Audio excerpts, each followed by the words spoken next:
परिवहन विभागाने स्वारगेट बस स्थानकामधील घटनेचा अहवाल मागवलेला आहे। स्वारगेट आगारामधील शिवशाहीच्या ड्युटीवर असलेल्यांची चौकशी होणार आहे। योगेश बोरसे माझे सहकारी आपल्याला या सगळ्या संदर्भात सविस्तर माहिती देतील। योगेश,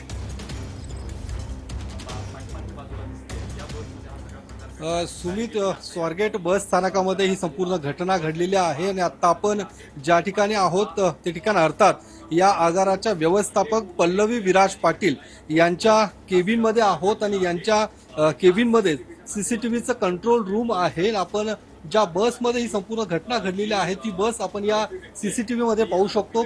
या खांबाच्या पाठीमागे जी बस लावण्यात आलेली आहे ही तीच शिवशाही बस आहे, ज्या बसमध्ये काल पहाटे 5:30 वाजताच्या सुमारास ज्या पीडित तरुणीवरती बलात्काराची घटना घडलेली आहे ती हीच बस आहे। या सीसीटीव्ही कॅमेऱ्यामध्ये यातल्या कंट्रोल रूम मध्ये ही बस आपल्याला पाहायला मिळते आणि पुणे पोलिसांनी अर्थात स्वारगेट पोलिसांनी हे सीसीटीव्ही जे आहे ते ताब्यात घेतलेलं आहे आणि त्या सीसीटीव्हीच्या आधारावरती आता चौकशी सुरू करण्यात आलेली आहे। जे काही या सीसीटीव्हीचा डीव्हीआर आहे तो देखील स्वारगेट पोलिसांनी ताब्यात घेतलेला आहे। स्वारगेट पोलीस स्टेशनच्या ज्या डीसीपी आहे स्मार्तना पाटील यांनी आताच काही वेळापूर्वी मीडियाशी बोलताना ती माहिती दिलेली आहे आणि या सीसीटीव्हीच्या आधारावरती आता आरोपीचा शोध घेतला जात आहे। 8 पथकं ही रवाना करण्यात आलेली आहे। जो आरोपी आहे तो अर्थात रेकॉर्डवरचा गुन्हेगार असल्याची माहिती मिळते, ज्यावरती शिक्रापूर पोलीस स्टेशनमध्ये गुन्हा सुद्धा दाखल करण्यात आलेला आहे आणि त्याचा शोध शिरूर तालुक्यात देखील पोलीस घेताना आपल्याला पाहायला मिळतात।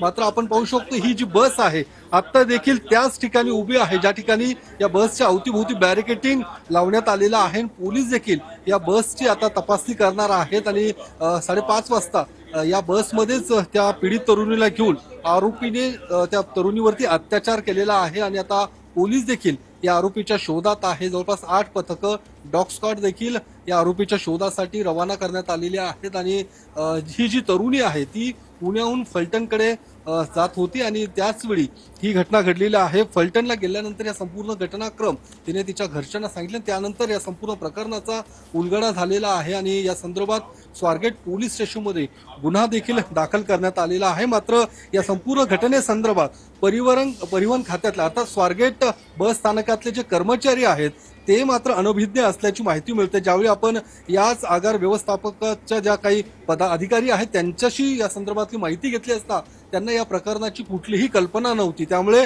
प्रताप सरनाईक यांनी देखील आता या संपूर्ण घटनेची चौकशी करण्याचे आदेश दिलेले आहेत आणि जे जबाबदार अधिकारी असतील, कर्मचारी असतील त्यांच्यावर देखील आता या पुढच्या काळात कारवाई होण्याची शक्यता वर्तवली जात आहे। मात्र आता आपण पाहू शकतो याच सीसीटीव्ही कॅमेऱ्यामध्ये आरोपी देखील दिसतोय आणि याच सीसीटीव्ही फुटेजच्या आधारावरती आता पुणे पोलीस आरोपीपर्यंत पोहोचण्याचा प्रयत्न करत आहेत। आपण पाहू शकतो या ठिकाणी जे स्वारगेट बस स्थानक आहे या बस स्थानकात जेवढे काही सीसीटीव्ही कॅमेरे आहेत त्याचा हा कंट्रोल रूम आहे।